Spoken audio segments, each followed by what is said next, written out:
Olá pessoal, bom dia, boa noite, boa tarde para quem estiver acompanhando outros horários. Eu sou Manuel Santos, sou diretor da Casa Nova Construção e sou presidente do Sincomex, que é o Sindicato do Comércio de Material de Construção e Comércio Exterior do Estado de Pernambuco.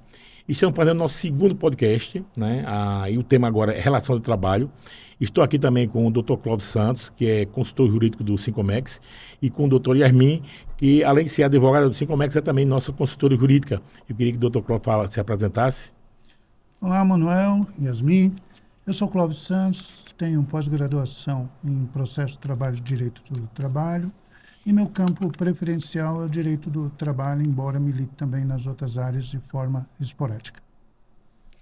Boa tarde, seu Manuel, tudo bem? Boa tarde a todos. Estamos aqui hoje para representar o Sincomex, tirar as dúvidas das empresas. Eu sou Yasmin Menezes, atuante no Sincomex desde o início, da reforma do Estatuto, e em parceria com o Manuel Santos, o presidente. Bom, pessoal, eu quero falar um pouquinho rapidamente do Sincomex, né? O Sincomex é um sindicato que completa 43 anos agora em outubro de 2026. Eu assumi o sindicato o ano passado, para um mandato tampão, uma finalização da antiga diretoria, e assumi agora o mandato nosso, né, dessa nova diretoria, um mandato de 4 anos, iniciando em 2026 até 2030.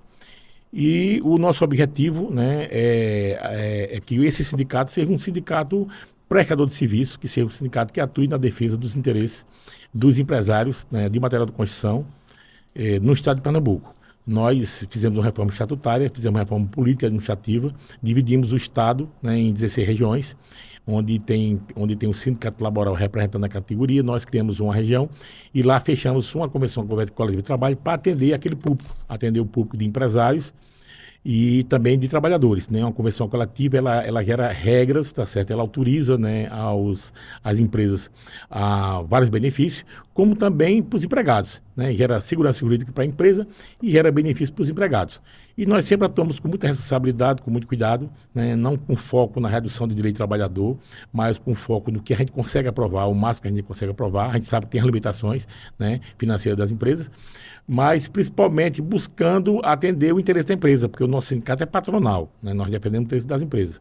E aí criamos convenções coletivas cada região possa atender aquelas peculiaridades, aqueles horários, aquelas coisas, aquelas situações que são específicas da região. Então nós somos muito cuidadosos, quem está à frente das nossas convenções é o doutor Yasmin, né? E sempre atuaremos com muito carinho. E quero dizer para vocês que estamos começando um trabalho, o sindicato está um pouco, tá certo, inativo, né? Ele não chegou a estar inativo do ponto de vista jurídico, mas do ponto de vista de ação ele estava um pouco parado e começamos um trabalho de reconstrução, né? Inclusive o antigo presidente, César Cavalcante, está participando também da nossa diretoria e tem dado sua contribuição com toda a sua experiência, né, que ele tem trazido, né, ao longo dos anos à frente do sindicato. E agora começamos com uma diretoria nova, com empresários de todo o estado de Pernambuco. Temos representação acredito, em 10 regiões, né, do estado, com empresários dessas regiões, e cada um pode trazer a necessidade de cada região.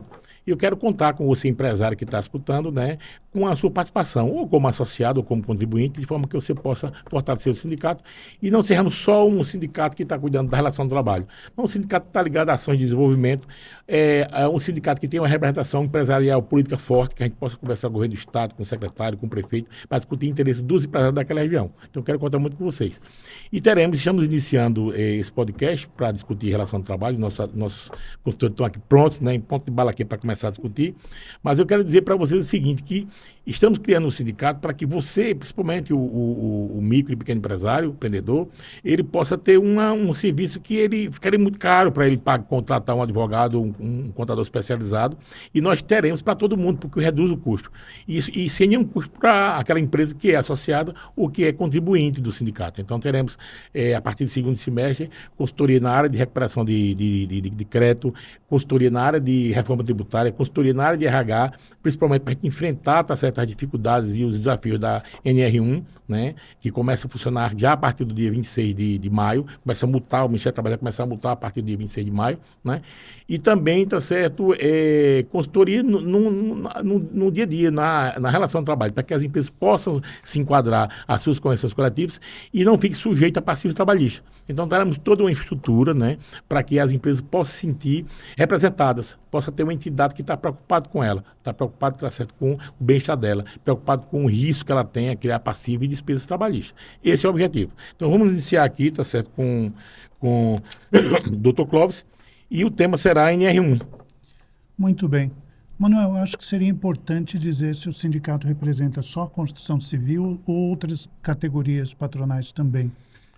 Bom, eu queria, estar certo. Você tem aí A carta sindical? A carta sindical Sim. para. Eu vou pegar a carta sindical, enquanto você vai debatendo o tema, tá certo? Eu vou dar. Nossa abrangência é muito grande, né? O comércio de material de construção é comércio exterior, né? A gente trabalha com alguns serviços, tá certo? De material de construção, né? O serviço da construção em si, civil, não é a nossa cobertura, seria outro sindicato.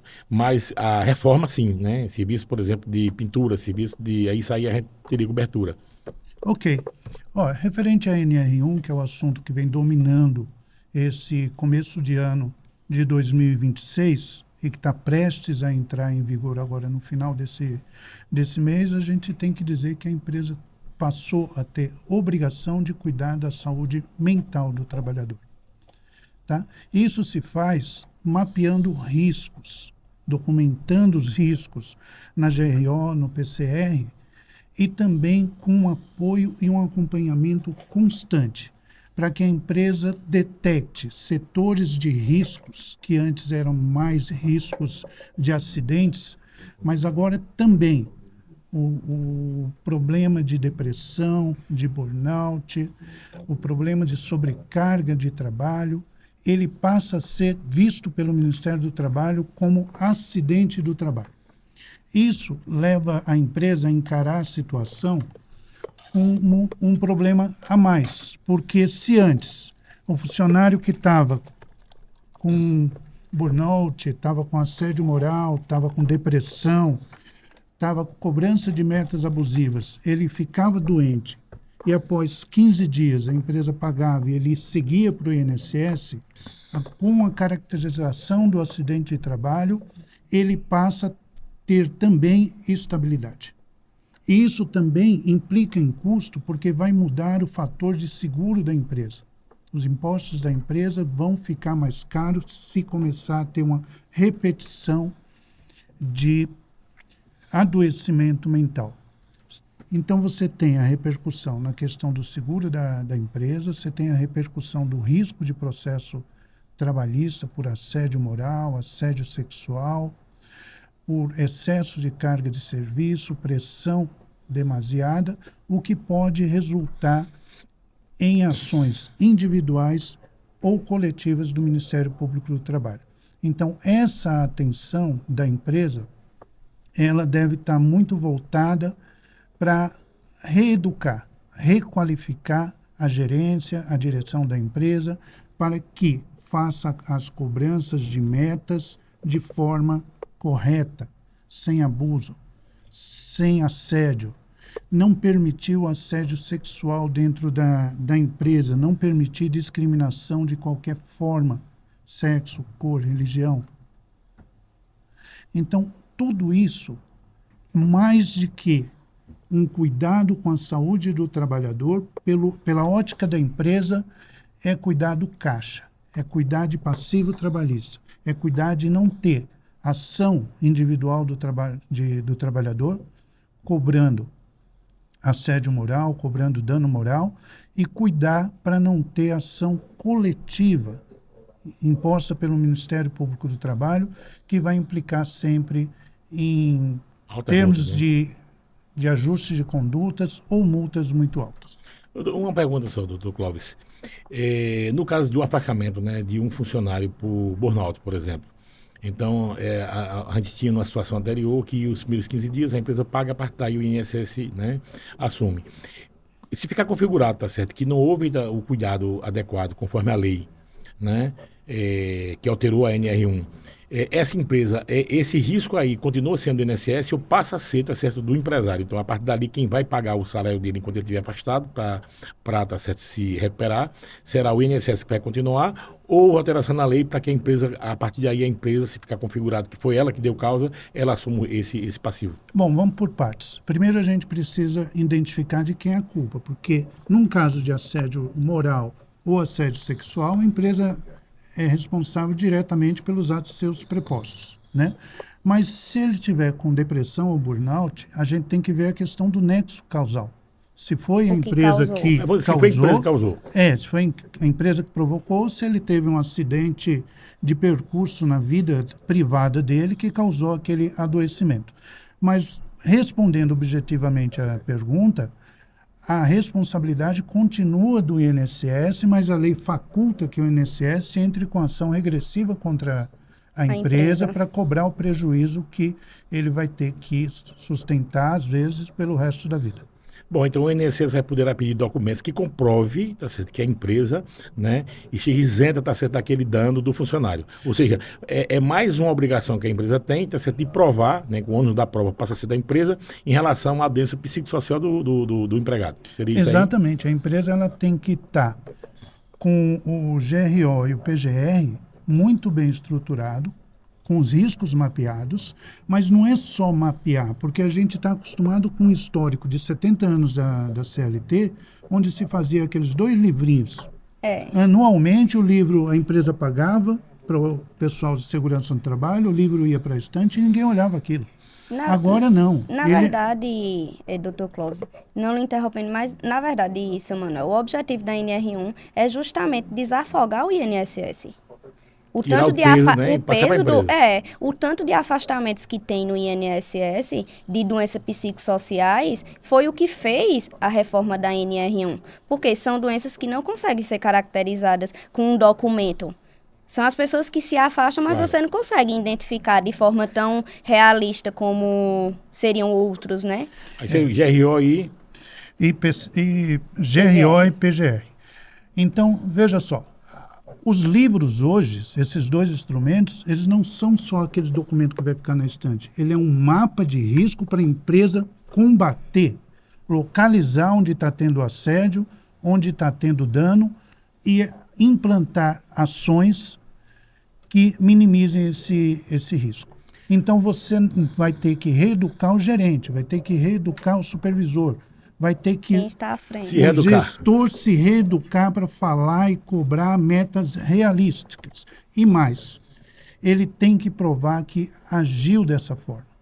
Então, ele tem que implantar a CIPA, ele tem que ter um canal de ouvidoria, onde esteja facultado ao trabalhador ele fazer a denúncia de forma anônima, porque o que interessa para a empresa é, num primeiro momento, tratar o ambiente, deixar a empresa funcionando de forma saudável.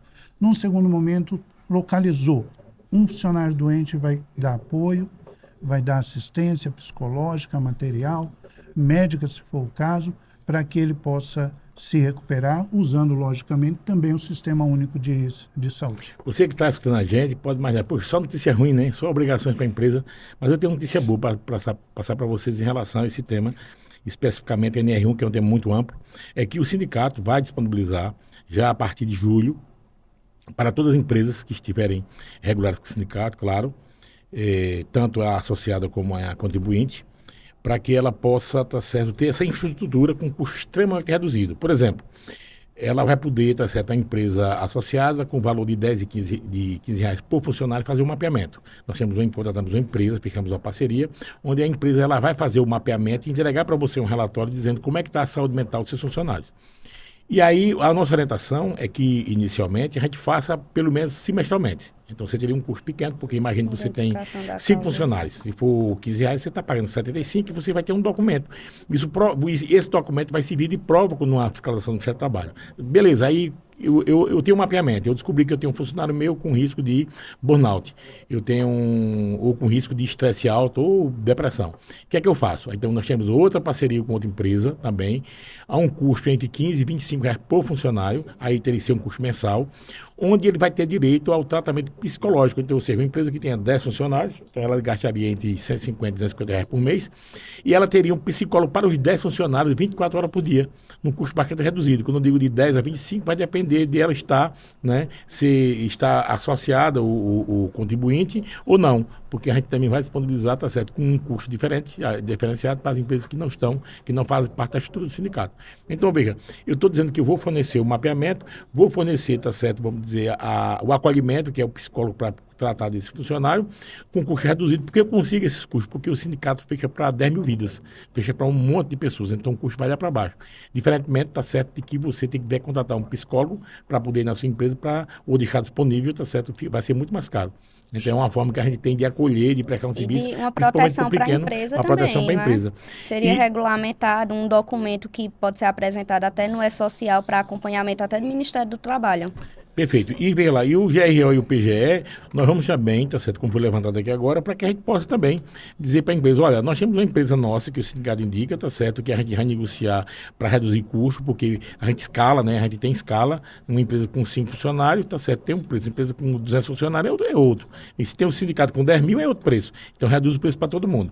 Então a gente vai também, eu quero estudar a possibilidade da gente fornecer, ter uma empresa que possa dar essa orientação, possa fazer esse trabalho de GRO e PGE, para que as empresas possam se sentir seguras. Então você vai ter uma orientação jurídica, tá certo, lá do sindicato, as empresas que tiverem aí tudo ok, com relação, tá certo, com o que é que ela tem que se comportar, o que é que ela tem que fazer.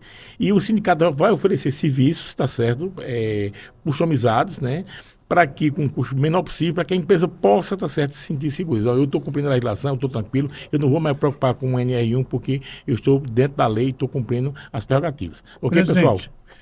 É importante dizer também que a lei ela não fez discriminação entre empresas com 1 funcionário ou 2 mil funcionários.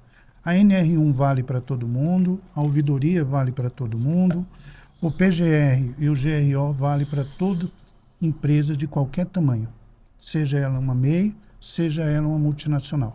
Isso é muito importante dizer porque as empresas não estão conseguindo entender a abrangência da NR1. E aí Yasmin pode completar. Vamos lá, vamos para o segundo tema, que seria trabalho de feriados, Yasmin. Trabalhos em feriados. Seu Manuel, é um tema que eu acredito que é de interesse de todo empresário, até porque a empresa existe, não se tratando de serviços essenciais, tem o objetivo de abrir.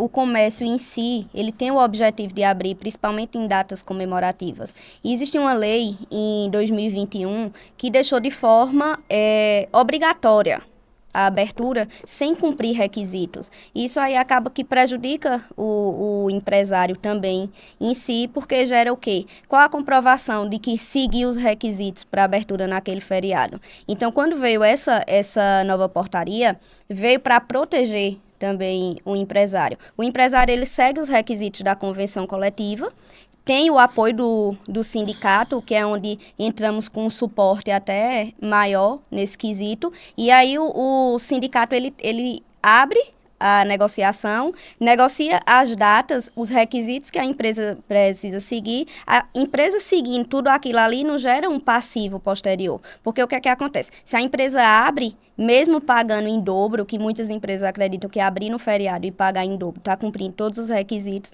e não está, sabemos que não está, a empresa precisa que o sindicato tenha feito o acordo entre os empresários e a classe trabalhista para que abra aquele feriado e que pague o que é de direito ao trabalhador. Então, assim, os feriados em si ganhou um poder maior em questões de abertura e tem que existir o acordo, tem que existir a convenção coletiva e é onde entra também a parte do sindicato. O sindicato que está protegendo ali o empresário nessa abertura, não gerando um passivo tão grande em termos dele abrir de forma irregular e posteriormente está na justiça, que seria um custo bem maior. Mas aí as negociações que são feitas, ela não vem só para proteger o trabalhador, vem para proteger o trabalhador, que é uma frase do senhor, que o senhor não negocia para tirar direito do trabalhador, mas vem também para proteger a empresa de um possível passivo mais na frente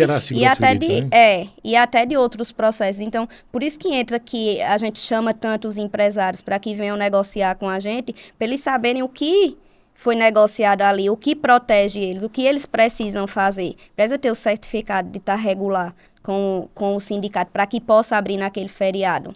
Entendeu? Okay. Eu queria que o senhor até informasse para a gente, para os empresários, o poder do sindicato nessa questão da proteção com os feriados. Bom, pessoal, primeiro, para você abrir no feriado, segundo a lei, né, é que a empresa só pode abrir se tiver previsão em convenção coletiva de trabalho. Então, o que acontece? Se você abre e você não tem convenção, então automaticamente você está irregular. Nós temos 16 convenções coletivas no estado de Pernambuco, das quais 13 já estão negociadas, 3 ainda nós não conseguimos ainda fechar, estamos ainda em fase de negociação. Então, nas cidades onde nós temos, na região onde nós temos a convenção coletiva, existe um critério. Ele precisa estar sido numa plataforma digital e dizer, olha, eu quero abrir, né, no feriado, os dois sindicatos, tanto laboral como patronal, autorizam e ele emite um documento e ele está documentado. E esse está sendo o critério principal, certo? Em relação à transação, onde você tem um documento dizendo que você está autorizado. Claro que cada convenção coletiva tem regras, tem uma ajuda de custo. Na mesa de negociação, o que é que o sindicato laboral diz, dos trabalhadores? Ora, a lei já diz que se eu trabalhar no feriado, eu recebo em dobro. Então, eu vou trabalhar no feriado, então, automaticamente, eu vou receber, tá certo, aquele dia e vou ter um dia de folga. O dia de folga seria exatamente o dobro. Sim, mas o que é que o empregado ganha com isso aí? Porque o empresário está tendo um dia mais de vendas e ele está tendo o lucro dele lá. Precisa que ele tenha uma ajuda de custo para compensar, para que o empregado participe um pouquinho, tá certo, desse dia extra de faturamento. Aí foi criada a ajuda de custo, que ela vai entre 40 e 200 reais, dependendo do tamanho da empresa, aliás, 40 e 100 reais, dependendo, tá certo, a região e do tamanho e o porte da empresa. Então, aquela ajuda de custo que o empregado recebe, exatamente é uma compensação. Olha, eu estou pegando meu feriado que eu ia trabalhar, estou indo trabalhar e estou tendo uma segunda-feira, uma quarta-feira, outro dia, tá certo, de folga. Então, a gente entendeu que era justo e todos os sindicatos patronais, não é só no Sincomex, negociam a todas as convenções coletivas, tem uma previsão de ajuda de custo. Então, assim, existe, tá sendo algumas regras específicas por convenção coletiva e o empresário tem que seguir, sob pena de ficar irregular e amanhã, em sendo fiscalizado, ele não ter autorização, ele vai ser autuado. Não tem como, o Ministério do Trabalho vai autuar e a gente sabe que agora houve um aumento de mais de 30 auditores fiscais no estado de Pernambuco, só para Caruaru foram 7 auditores, né? Para Petrolina tiveram mais 3, Recife eu acho que quase 20. Então, assim, todas as regiões as regionais do Ministério do Trabalho receberam um reforço de auditores fiscais. Então, vai haver um trabalho de acompanhamento muito forte. Tanto dá certo na questão do feriado, como também banco de horas. Banco de horas, tá certo? Esse banco de horas informais que as empresas fazem de boca, né? Isso aí é um dos motivos que o Ministério do Trabalho entende que gera, tá certo, vamos dizer, doença psicossocial. Então, a gente impacta na NR1, foi o tema que a gente discutiu anteriormente. Então, é importante que as empresas estejam regulares também com o seu banco de horas. Porque se ela faz um banco de horas informal, o Ministério do Trabalho pode desconhecer. E o empregado recebeu, fez a permuta e ele pode reclamar na justiça. Olha, a empresa não tinha banco de horas, não tinha autorização e ela fez, eu quero as minhas horas. Mesmo a empresa tendo compensado, vai ter que pagar, tá certo, na justiça de trabalho. Então, é importante. Um banco de horas regular, né? Regular, exatamente. Ok, Manuel, pessoal. Como Yasmin chamou a atenção, a convenção coletiva de trabalho ela deve ser observada, porque mesmo pagando em dobro, você tem outras obrigações, como fornecer transporte, o vale transporte, alimentação em algumas convenções, e o descumprimento disso vai juntando passivo que vai ser cobrado lá na frente. Então, tanto regularizar junto aos sindicatos, quanto observar os termos que foi fixado, os direitos que foram garantidos ali na convenção, ajuda a proteger a empresa de processo trabalhista. Beleza, vamos para o terceiro tema, agora são exames obrigatórios. Vamos lá. A legislação foi alterada, a CLT foi alterada há cerca de 3 anos, para facultar ao trabalhador 3 faltas por ano, de forma abonada, para que ele possa fazer exames preventivos de câncer. Seja HPV, câncer de mama, câncer de colo de útero ou câncer de próstata. Logicamente, isso de forma documentada, apresentando o atestado ou comprovante que compareceu ao serviço público ou privado de saúde. Mas agora a legislação foi modificada novamente. além da obrigação de fornecer ou permitir essas 3 faltas de forma remunerada, a empresa tem que divulgar isso com os funcionários. Tem que fazer campanhas permanentes dentro da empresa para que a prevenção dos cânceres nos seus mais diversos tipos seja de forma real. O trabalhador tenha na sua consciência que pode faltar para fazer o exame de câncer preventivo em até 3 oportunidades. Um para passar no médico, outro para fazer o exame, outro para voltar para analisar esse exame, e depois ele está coberto ainda por outras faltas se ele descobrir a enfermidade e precisar outras faltas e vai ficar protegido pela legislação. Mas também tem a obrigação legal agora de o governo acompanhar as campanhas de vacinação do governo federal e incentivar e exigir os funcionários que cumpram aquele roteiro de vacina. Pode a empresa exigir? É a dúvida mais comum. Pode, porque nós estamos falando em saúde coletiva do trabalho. A empresa tem a obrigação de manter o ambiente de trabalho saudável. Entra também na NR1, né? Também forma de entra na proteção. NR1. E também a gente tem que lembrar, pelo lado do empresário, quando ele faz as campanhas, quando ele vacina a equipe contra tétano, contra sarampo, contra a gripe, contra todos os tipos, a gripe influenza, você está diminuindo também o número de faltas no seu dia a dia. Ok. Pessoal, em relação ao sindicato, o que é que a gente pode fazer para ajudar as empresas? Né? A gente vê que é um tema sério, são vários temas, a gente tem que seguir, ela é relação, não tem como a gente fugir disso. Eu sei que alguns empresários ficam assim estressados porque é muita obrigação, é muita norma, e ele tem que estar cuidando de vender, de faturar para pagar as contas, né? Inclusive o salário do trabalhador, né? Aliás, principalmente o salário do trabalhador. Mas veja lá, o que é que nós assumimos de compromisso? Né? Vamos votar, tá certo? A nossa jurídica está aqui com a gente, que é advogada nossa lá, além de ser consultora, e nós vamos chamar a nossa equipe para a gente se preparar para, a partir, tá certo, já do mês que vem de junho, a gente começar a orientar as empresas, preparar um card, tá certo? Para que a empresa possa receber de forma digital, por e-mail ou por WhatsApp, e ela possa imprimir e colocar no seu quadro, tá certo, de aviso. Então, veja, teve campanha de vacinação para gripe, então a gente manda, tá certo, para de forma regular. De forma já regular. Tiraria essa obrigação dela de buscar, não é? Porque o sindicato tem uma estrutura lá que está trabalhando por ela. Teremos logo, a partir do mês a partir de julho, acredito, uma psicóloga que vai acompanhar, tá certo, toda essa parte, né, de obrigações. E vai alertar as empresas. Então, ela vai receber um card dizendo, ó, tem campanha de vacinação para câncer, para HPV, para aquelas vacinas de gripe, né?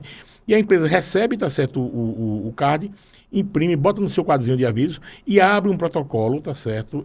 Abre um protocolo lá dizendo que naquele dia ela divulgou tal vacina. E a divulgação também para cada trabalhador. E ela cria um grupo da empresa com os trabalhadores, ela manda aquele card, tá certo, no grupo, porque ela reprovou no Ministério do Trabalho de que ela teve uma ação de comunicação. Então ela fica coberta. Então o sindicato ajuda, tá certo, faz na parte dela, preparando material, né? Ela monta todo um calendário por ano, um anual, todas as vacinações que tem, e ela vai em cada época, tá certo, os X dias, por exemplo, no mês de novembro, tá certo, é o mês do câncer de próstata. Então a gente vai fazer um trabalho de divulgação nas empresas, tá certo, a gente vai preparar uma card, tá certo, para que ela divulgue, tá certo, o câncer de próstata, é uma forma que ela tem de divulgar.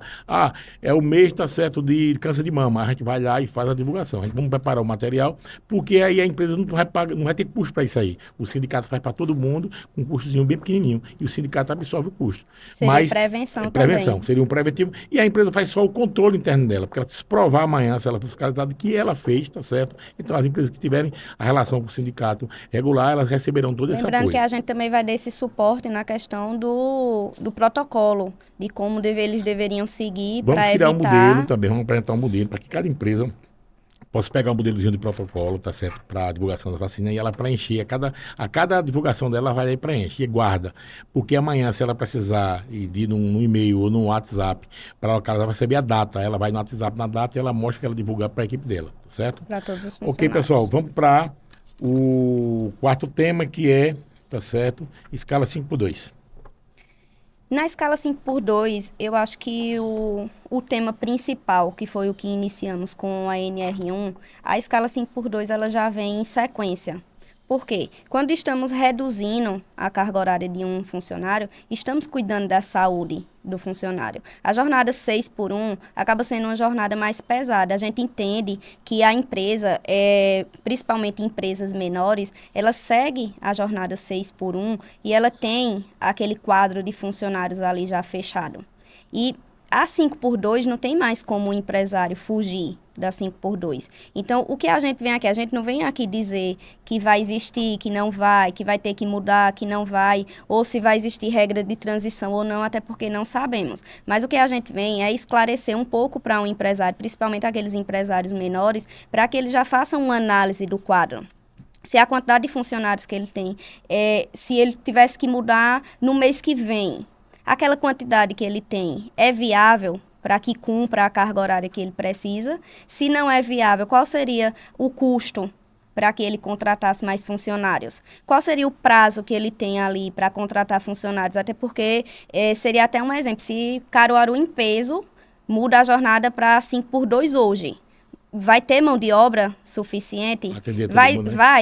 Vai existir um conflito aí. Tem mão de obra suficiente? Teve um treinamento? Existem empresas que precisam de um treinamento para aquele funcionário. Então, assim, a empresa ela precisa se preparar. Seria uma questão ali de prevenção. Se eu vou contratar em julho eu preciso ter quanto? O que é que vai mudar no meu quadro? Com o quadro que eu tenho, eu consigo fazer uma escala 5 por 2? Hoje, se você analisar a sua empresa hoje, e eu digo até com o senhor, seu Manuel, se o senhor analisar a sua empresa hoje, a Casa Nova Construção, o senhor consegue implementar a escala 5 por 2 sem contratar funcionários? Vou falar sobre isso aí daqui a pouco. Yasmin, esclareça para quem está ouvindo e assistindo a gente se o projeto prevê que esses 2 dias seja sábado e domingo, 2 dias seguidos. Não necessariamente. A empresa, ela precisa dar a folga. Não necessariamente sábado e domingo ou os dias seguidos, mas que o funcionário ele precisa ter os 2 dias de descanso. 5 por 2, ele precisa ter os 2 dias de descanso. Vai depender do que a empresa. A empresa hoje, ela vai escalar, digamos, 3 funcionários para trabalhar de segunda a sexta e vai dar o descanso sábado e domingo. E vai pegar outra equipe e vai escalar e vai dar aquela folga de segunda e terça. É até uma forma até um empresário analisar quais seriam os dias que dava para ele ter um quadro menor. O dia mais fraco do movimento. Talvez nem contratar um funcionário, doutor Clóvis. Ele poderia o quê? Qual o dia que eu tenho uma escala de 5 funcionários, mas eu consigo manter com 4, 3? Teria que fazer essa análise, né? Porque sabemos que tem dias que não necessariamente a gente precisa ter o quadro completo, mas vai da empresa analisar. Bem, em relação, tá certo, o que é a orientação geral que eu dou? Acho que, né, a doutora Hermine foi clara, a lei, tá certo, é uma coisa que a gente não vai voltar atrás. Nós temos 2 PECs e temos um projeto do governo, né, Lula, para discutir, aprovar, né, a escala 5 por 2, o fim da escala 6 por 1, e para mim eu acho que é inevitável isso aí.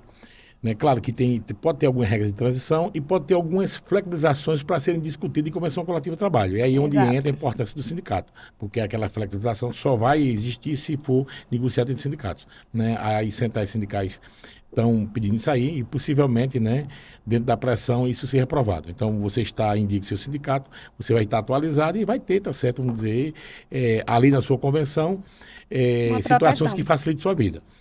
Em relação para vocês entenderem um pouquinho, o que é que eu estou fazendo na minha empresa? Né? Na minha empresa nós temos 240 funcionários em 3 unidades, Caruaru, Santa Cruz de Capibaribe e Surubim, e nós estamos levantando o impacto financeiro que seria da escala 5 por 2 na minha empresa, né? Essa é a sua pergunta. E a gente viu o seguinte, que toda a parte do setor de logística a gente consegue, aliás, no setor de suprimentos a gente consegue absorver, setor administrativo e financeiro a gente consegue absorver, vamos ter só uma pessoa de plantão trabalhando nos sábados, nós não abrimos no domingo, só nos feriados, né? E essa pessoa a gente vai absorver, porque quem trabalhar no sábado, fazer plantão, ou vai folgar na sexta-feira ou vai folgar na segunda. Então, eu trabalho no sábado, a gente vai folgar domingo e segunda. Se trabalhou no sábado, folga na sexta e folga no domingo. Então, a gente consegue absorver. Onde é que eu não consigo absorver? No setor de logística, que é para o setor de entrega, mas eu tenho como reduzir, eu não vou trabalhar com a equipe normal, eu consigo reduzir uma equipe mínima para fazer as entregas de venda do dia e alguns retiros de vendas pretéritas, né? E no setor de vendas, sim, eu preciso ter uma quantidade, aí é onde tem o maior impacto. Então, nós estamos levantando, né, para saber O setor de vendas é tranquilo porque o pagamento é pago por comissão, o impacto é um pouco menor, tá certo? Porque a comissão ela é proporcional ao faturamento, então isso não tem impacto financeiro menor. Mas, né, tem o frente de lógica, que são os caixas, e o setor tá certo de logística. Então, a gente está levantando quantas pessoas precisamos contratar. Se eu vou precisar contratar mais, por exemplo, mais um caminhão para fazer a entrega. Então, levantando todo o custo para dizer o seguinte: ó, gente, isso vai ter impacto na minha despesa de X. Eu consigo absorver? Consigo. Se não, eu vou ter que aumentar a mercadoria. Então, essa é uma decisão que a empresa as empresas terão que pensar, terão que tomar essa decisão no futuro, porque vai impactar financeiramente, isso é inevitável. Né? Agora, você tem que pensar agora de que forma, de que maneira mínima possível vai impactar, tá certo, na sua despesa e no dia da empresa. Então, cada empresa tem que fazer o dever de casa, cada empresa é uma história. Por exemplo, uma empresa como a minha, 240, eu vou contratar só 10. Eu contratei, tá certo, 4%. Não é isso? Né? Eu contratei, preciso de 12, eu contratei, tá certo, 5% do que eu preciso. Mas uma empresa que tem 5 funcionários precisa contratar um. Eu aumentou em 17%, em 20%. 20%. Era 5 para subir, aumentou em 20%. Então, veja, a minha situação, 4, tá certo, ou 5%. Já, tá certo, eu tenho 5 funcionários, preciso contratar 2. Aí, isso meu que é amigo... análise, não é, Samuel? Se você consegue ali, com o quadro que você tem, suprir. Exatamente. Então, cada empresa tem que sentar e ver o que é uma escala 5 Qual o prazo 2, que o senhor daria para as empresas, que já que o senhor já iniciou esse projeto, o senhor é preventivo, para as empresas começarem a analisar? Eu acredito que até o final do terceiro trimestre, tá certo, do ano, as empresas têm que ter uma posição. Ela tem que saber onde é que ocorre o tamanho da dor, né? Para a escala 5, cada um tem que saber, Veja inevitavelmente. Porque ela precisa desse prazo, desses 90 dias, tá? Se começar já em janeiro de 2027, precisa de 90 dias para se ajustar. Se ela vai contratar, vai atrás de mão de obra, porque todo mundo vai, né? Aquilo que você falou, vai ter mão de obra para atender todo mundo? Exatamente. Manuel, o pessoal que trabalha no administrativo, que não trabalha o sábado, paga alguns minutos durante a semana, cobrindo as 4 horas de sábado. Eu penso que esse pessoal do administrativo, que já trabalha só de segunda a sexta, é mais leve para contornar a situação, porque só vai ser encurtar os minutos que estavam sendo alongados do sábado. É perfeito. É o caso da nossa empresa. Nosso primeiro estudo que foi apresentado. Já está com 40 horas. Já está, a gente consegue absorver administrativo, financeiro, suprimentos, a parte do escritório, perfeito. Já absorver, sem nenhum custo para a empresa. A gente se ajusta, né? Meu problema é frente de caixa, que são os caixas, vendas e logística, entrega. Veja só, a loja que vai ficar, ela tem obrigatoriamente que ficar aberto no horário comercial. Nos setores como logística, o estudo e a melhoria da logística e de equipamentos não cobriria essa diferença? Até agora não apontou para isso aí. Mas o estudo não está fechado ainda. A gente vai finalizar até o final do mês, eu teria um estudo mais eficiente. Adiantou um pouquinho aqui agora, vamos para o quinto tema, que é pejotização. E será com o Dr. Clóvis. Vamos lá, a pejotização é o fenômeno de contratar um colaborador, um trabalhador, sem que seja pela CLT. Ele seria, em tese, uma empresa também. Tá? Então, ele pode ser um MEI, pode ser uma limitada, que vai prestar serviços à sua empresa. O grande problema que vem se enfrentando é em caracterizar exatamente o que é um funcionário que tem autonomia, que não tem subordinação, que não depende financeiramente só de você, que não recebe ordens, de um funcionário que trabalha dentro do seu escritório como MEI, ou te presta consultoria como MEI. Eu vou dar um exemplo claro.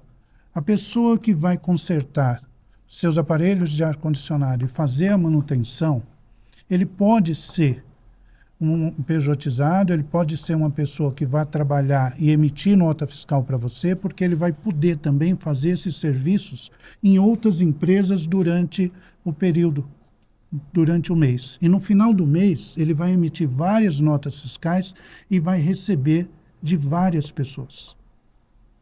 Então, a sua nota fiscal não vai ser a 01, 02, 03, 04. Ele recebe de várias fontes.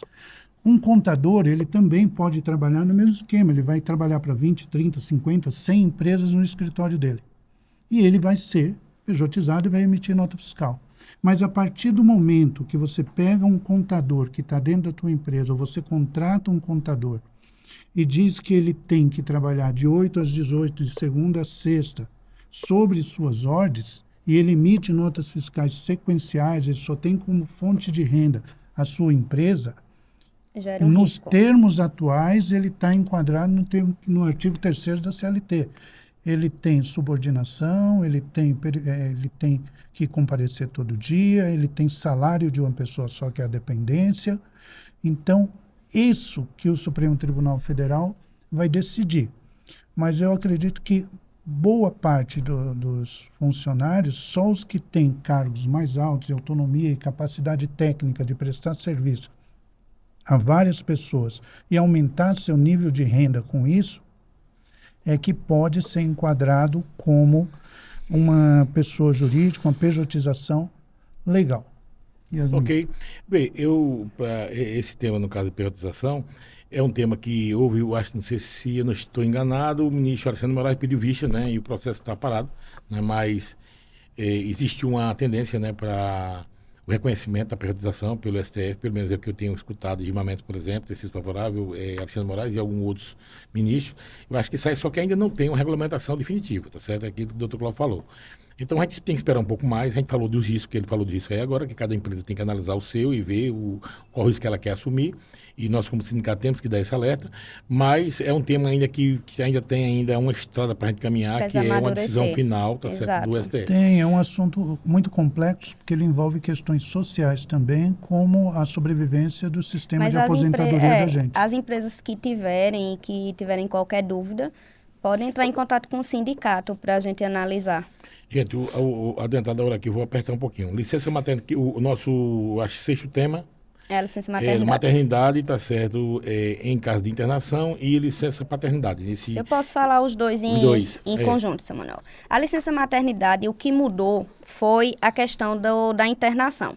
Porque a internação entraria nos 120 dias de licença da mãe, fosse a mãe internada ou o bebê. Nesse caso, você tiraria ali a convivência da mãe, a amamentação, no período, digamos, tem crianças de mais de 2 meses, né? Nasce prematuro, digamos, no meu caso, nasci com 7 meses. Então, passei o 8º e o 9º internado. Eu tirarei ali o quê? 2 meses da licença maternidade da mãe, da convivência familiar, porque teria a internação. Hoje, o que é que a lei protege? Não a mãe, protege o recém-nascido da convivência com a mãe. É que se ultrapassa a internação os 14 dias, ultrapassou 14 dias, ele não conta nos 120. Vai passar a contar a partir do momento que a mãe ou o bebê tem alta. Tem alta, o último dia, começa a contar os 120 dias. Lembrando que os 120 dias que vai contar dela, só retira aquele período que às vezes ela retira antes, sai antes. Eu passei, digamos, saí uma semana antes do parto. Aquele dali realmente já entra nos 120 dias, mas o período que a mãe ou o bebê estão internados, ele não entra mais como o período de licença maternidade da mãe. Ela fica protegida por lei. Yasmin, só esclarecendo, se a mãe e o nascituro ficarem internado, conta a partir do último que tiver alta, é isso? Do último que tiver alta. Saiu a mãe primeiro, o bebê ainda permanece, não começa a contar a licença maternidade. E entra também a questão da licença paternidade. A licença paternidade, na verdade, não tem uma lei que regulamenta. Existe um artigo que deu ali 5 dias ao pai e que tudo se segue mediante esse artigo porque não tem algo que modificou. Mas 5 dias não é suficiente para o pai permanecer no lar com a criança. Então, o que é que joga? Jogava a carga toda em cima da mãe. Então, o que a lei veio? Além de dar a licença paternidade maior, que não entra agora em 2026, e vai ser também de forma progressiva. 2027 aumenta para 10 dias, 2028 aumenta para 15 e 2029 é que aumenta para 20 dias. Aquelas empresas que fazem parte do programa Cidadã, Empresa Cidadã, ela já tem um período maior, que entraria 5 mais 15. Então, o que é que acontece? Faz parte da empresa cidadã, vai ter 20 mais 15. Que, querendo ou não, existia já um diferencial para essas empresas que fazem parte, que o pai, ao invés de ter 5 dias, teriam 20, agora vão ter 35. Então, foi para diminuir essa mudança entre o pai de uma empresa menor com o pai de uma empresa maior, que não conseguiu tanto porque ele ainda permanece com os 15 dias da empresa cidadã. Mas vai aumentar para 20 dias, mesmo que de forma progressiva, fora o benefício que ele vai ter direito no INSS. Confirma para a gente a empresa cidadã cidadã, licença maternidade para mãe. A empresa cidadã aumenta o prazo de... Vai para 180 dias, é isso? São mais, isso mesmo, são mais de 2 meses. Ok, pessoal, então vamos aqui agora para... A gente já falou da lei 15.377? Falou. Já falamos, né? Então, Sim, tá... sim. Pronto, então, controle de ponto, tá certo? Está aqui com o Dr. Cláudio, seria o 7º tema, para a gente encerrar com o banco de hora com a doutora Yasmin. Vamos lá. Eu pensei que o senhor ia falar primeiro sobre o REPIS. Não, repito, vou deixar por último. Certo. Vamos lá. O controle de jornada de trabalho, livro de ponto, relógio de ponto, ponto eletrônico, como você queira chamar, ele é obrigatório para empresas acima de 20 funcionários, tá? E domésticos a qualquer número. Mas o que é importante dizer para o empresário? Que ele ultrapassou os 20 funcionários, é obrigatório o controle de ponto. E eu acho que deveria usar até com menos de 20 funcionários para provar na Justiça do Trabalho em casos de aventuras jurídicas. Mas a grande polêmica, Manuel, não é o controle de ponto, se ele pode ser escrito, pode ser mecânico, pode ser digital dentro da empresa. A polêmica do momento é o funcionário que trabalha externo, seja o representante comercial, seja o entregador, seja o motorista. Por quê? O TST vem adotando a posição que, com o avanço tecnológico, é possível controlar o horário de trabalho do trabalhador externo pelo celular, através de programas que garantem a legitimidade daquela marcação de ponto. Quem trabalhava com caminhão, a gente costumava usar muito o tacógrafo. Só que o tacógrafo, a justiça alega que só registra quando o caminhão está rodando. Se não ele estiver registra parado o para tempo. receber a mercadoria, não vai contar. Para carregar, descarregar, guardando numa doca, numa empresa para poder descarregar. Então, eu aconselharia as empresas, neste momento, a contratar controle de pontos que possam ser eficientes para quem está fora da empresa. Alguns que até tem a questão da localização. Exato, com GPS e Isso. também a questão do controle do horário de refeição, que é muito difícil a empresa controlar isso para quem está em campo aberto, fora do município. Perfeito. Vê, a notícia boa em relação ao sindicato é que nós estaremos disponibilizando, a partir já do mês de junho, um serviço de controle de ponto, com um custo extremamente reduzido, né? A gente sabe que na Justiça do Trabalho o ônus da prova é da empresa. Então o funcionário diz, olha, eu tenho 200 horas extras, eu trabalhei até domingo a domingo, até 10 horas da noite. Então, quem tem que provar que ele não fez isso aí é a empresa. E um dos instrumentos, tá certo, o instrumento mais importante para se provar isso aí, além, claro, das testemunhas, é o controle de ponto. E o controle de ponto digital, tá certo, ele é bastante eficiente. Na minha empresa, por exemplo, nós implantamos esse ano o controle de ponto digital para o setor de logística, né, setor de entrega. E aí é importante porque eu tenho desde a saída, né, a hora de saída, parada para o almoço, né, a gente controla tudo através, tá certo, do nosso aplicativo, né? Cada caminhão tem um aplicativo que faz toda a parte que entrega o GPS, inclusive o controle financeiro também, né, existe um cartão alimentação que nós entregamos e em cada rota, quando para almoçar, ele usa o cartão e fica tudo registrado. Eu tenho aí um conjunto de informações que vai gerar a minha prova, caso, né, tenha algum funcionário querendo fazer alguma aventura jurídica, trabalhista, então eu vou ter como provar, tá certo, que, né, o cumprimento dela aqui. Então eu acho que controle de ponto é uma coisa importante, ou interna ou externamente, para a empresa amanhã, na hora que for questionada, ela ter o documento provando qual era a carga horária real do funcionário. E se ele teve hora extra, ela vai ter que pagar, conforme cada convenção coletiva, que tem lá os custos, ou fazer o banco de horas, né? A gente viu que podemos até entrar já na questão do banco de horas. Eu já vou passar agora para o último tema, para a gente finalizar, e eu encerro, isso aqui realmente é o penúltimo tema, porque o último tema vai ser sobre REPIS. Certo. Na questão do banco de horas, inclusive o banco de horas lícito, né? Porque em algumas empresas o que ocorre é que é uma compensação que não vai de forma correta. Porque precisa implementar o banco de horas, precisa saber exatamente quanto se tem de horas extras ali. Mesmo que seja aqueles pinguinhos diários.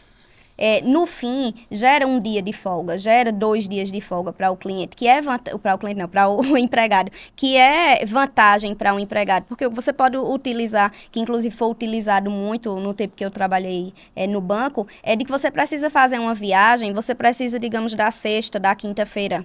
E ali você tem o banco de horas, você tem um funcionário com um banco de horas, ele não vai faltar, não vai ter apresentação de atestado, não vai precisar compensar depois. Ele está compensando o banco de horas, está retirando ali aquelas horas que não vão ser pagas. E também a questão de não ser pagas em duplicidade, não, em dobro, não é? Não tem a implantação do banco de horas, o funcionário tem o direito de receber em dobro, tá ilegal. Vai receber em dobro. Então, assim, protege a empresa e dá também à empresa a liberdade de não cumprir o banco de horas com uma ausência que o empregado está precisando. Então, se compensa, é tão bom para o funcionário quanto para o próprio empresário, que não seria uma ausência, digamos, não paga. Está pagando com horas que ele trabalhou. Que tanto vai servir o empresário, porque ele deixa de ter um custo na sua folha de hora que ele era obrigado a pagar, ele pode compensar, né? Gera um débito para ele ficar negativo e ele compensar no outro momento, como também gera um benefício para o trabalhador, porque ele diz, eu tenho um feriado numa terça-feira e eu quero fazer o banco de hora na segunda, então as empresas aproveitam, tá certo, e fazem. E faz né? Só se for um setor muito crítico, mas não sendo, ela faz. Então, ou seja, foi benefício para o empregado. Empregado volta melhor também. Porque foi atendido uma demanda dele. E a empresa fica feliz porque também reduziu o custo. Ou seja, em vez de pagar, ela compensou hora com hora. A moeda é hora, né? O banco de hora é para isso. Para fazer aquela compensação, negociação de banco de hora. Então, Deixa eu fazer só uma observação aqui, que é exatamente isso. Se não fizer a compensação, se não usar como banco e só acumular, a convenção vai prever um momento que vai ter que ser pago e vai ficar muito mais caro. Né? Mas a segunda observação é que o banco de horas, a lei, o TST exige que ele tenha transparência. A empresa tem que arrumar uma forma eletrônica que o funcionário possa acompanhar a evolução daquele banco de horas, a diminuição daquele banco de horas, que seja realmente como um extrato, que ele saiba, eu trabalhei um dia a mais, 5 horas, aumentou o banco de horas. No controle de jornada Se não tiver isso, implementado, tem? Tem, né? O livro de pontos fazem e o RH faz esse controle aí. A gente vai orientar as empresas de como ela fazer. Eu acho que é importante esse tema, mas o sindicato vai orientar as empresas através do relógio do controle de ponto que ela vai disponibilizar. Isso. Campo com banco. Onde vai ter, tá certo, vamos dizer, esse controle aí, tá certo?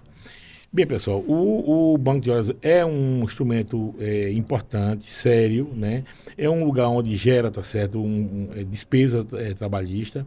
É um lugar, tá certo, onde tem, tá certo, também um impacto direto nas questões de doenças, né? Porque uma empresa que ela já trabalha de segunda a sábado o dia todo e ela já tem uma carga de banco de horas muito alta, o funcionário faz 2, 3, 4 horas por dia, então o risco de doença psicossocial dessa empresa é muito alto. E além de ter essa carga toda, tá certo, ela ainda não tem um controle, ela não tem um instrumento de controle. Ela não tem autorização, porque normalmente todas as convenções coletivas nossas, né, as empresas, para terem direito ao banco de horas, elas precisam solicitar na plataforma digital, ela solicita, e os dois sindicatos, tanto o laboral como o patronal, autorizam e ela implanta o banco de horas dela. Só que, findou a validade da convenção coletiva, ela tem que liquidar, tá certo? Até porque a lei diz que o banco é por um ano. Então, com um ano, ela se tem saldo, ela tem que pagar aquilo ali e reabrir o seu banco de horas. Né? Então, esse está sendo o objetivo. Então, vai chegando aí 90 dias, tá certo, para encerrar, a empresa já tem que analisar, olhar, como é que eu passo aqui para compensar, para no final ter o mínimo possível de horas. Né? Fechou, tá certo, a data base é janeiro, fechou dia 31 de dezembro, no mês de janeiro tem que sair, tá certo, as horas pagas, tá certo, do mês anterior. Então, zerou todo mundo. Então, eu comecei o ano seguinte com o banco de horas zerado. Esse é o que diz a lei. E nós vamos orientar as empresas para que elas cumpram, tá certo, o banco de horas e que elas utilizem esse instrumento, porque, imagine, a empresa faz uma compensação de boca. O funcionário pode ir para a Justiça do Trabalho e é o seguinte, a empresa fazia, tá certo? Não pagava essa compensação, eu não concordo com ela e eu quero receber. A empresa compensou, vai ter que pagar de novo hora extra. Vai ter que pagar. Porque, tá certo, quando o advogado pegar a convenção, cadê a autorização? Não tem.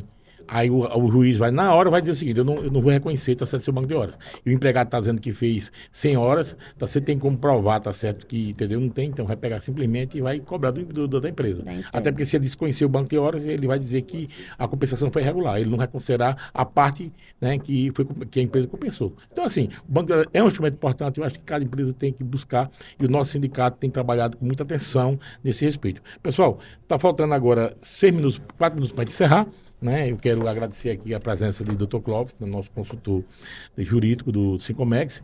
Agradecer também aqui a participação, né? A participação também do Dr. Hermin, que é nossa advogada e é consultora também nossa.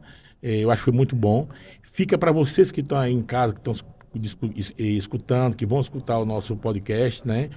Dúvida, anotem, podem entrar em contato com o sindicato pelos nossos canais, né? Que o nosso pessoal vai estar à disposição para responder todas as perguntas, né? E esse é o nosso segundo podcast, né? Estaremos viajando semana que vem para o Encontro Nacional dos Sindicatos, né? O doutor Hermin estará com a nossa delegação, a nossa gerente também, os nossos gerentes, a nossa equipe, tá certo, de TI também. Estaremos nesse encontro, né, que será final agora de maio, e votaremos em junho e já vamos anunciar um novo, tá certo, podcast. A intenção nossa é termos pelo menos um podcast mensal ou quinzenal, né, para que a gente possa levar informações e dizer o que é o nosso sindicato, né. Consulte o nosso site, vê as nossas convenções coletivas estão lá no nosso site. Quem está regular com o sindicato, ligue para o sindicato, peça informação, peça orientação. Tem vários serviços que o sindicato presta que você pode utilizar. Não é só pagar, não, é utilizar. O sindicato lá, tem gente lá contratada, paga com dinheiro que você da sua contribuição. Os salários que são pagos no sindicato, o aluguel, esses eventos que nós fazemos, tudo tem custo. Quem paga, somos nós. Utiliza os eu tenho três lojas, todas três são filiadas. Então eu tenho um direito no sindicato. Então você precisa usar também, se você está gastando, está pagando uma mensalidadezinha lá, você precisa usar o seu direito e se usufruir do sindicato, tá certo? Quero agradecer aqui a presença de Carlos Terra, que está aqui dando apoio na técnica, Pedro e nosso amigo Darley, né, que está aqui dando apoio também, que estão aqui dando uma estrutura aqui de TI, de retaguarda, para que a gente possa finalizar, tá certo, o nosso podcast. E agradecer a nossa equipe, né, nossa equipe de escritório, né, Vanderly, nossa gerente. Nosso suporte. Nosso suporte está lá, dando todo o suporte, Vanderly, nossa executiva, Sandra, que é auxiliar, Letícia, que é auxiliar também dela, e Marcos, né, nossa equipe está lá. E os outros escritórios jurídicos, que são consultores nossos, nós temos consultoria na área de recuperação de crédito, temos consultoria, tá certo, na área de reforma tributária também, estamos finalizando, para a partir do mês que vem ter também. Então, existe toda uma infraestrutura, né, aí para atender, né, as nossas demandas. Eu, como associado de todos vocês. Valeu, muito obrigado. Reafirma que se alguém tiver alguma dúvida... Afirmei, falei aqui agora. Quem tiver qualquer dúvida... E vão conhecer o sindicato. Oi? Responderemos pelo nosso Instagram. Que bom. Então, quem tiver dúvida, vai estar no nosso Instagram, pode fazer sua pergunta ou entrar em contato diretamente com o sindicato, e todas as dúvidas serão respondidas pelos nossos consultores. Valeu, pessoal. Obrigado. Doutor Hermin, doutor Clóvis. Obrigada a todos. Uma boa tarde. Valeu. Boa tarde. Foi um prazer estar com vocês. Valeu, pessoal. Pessoal, eu queria...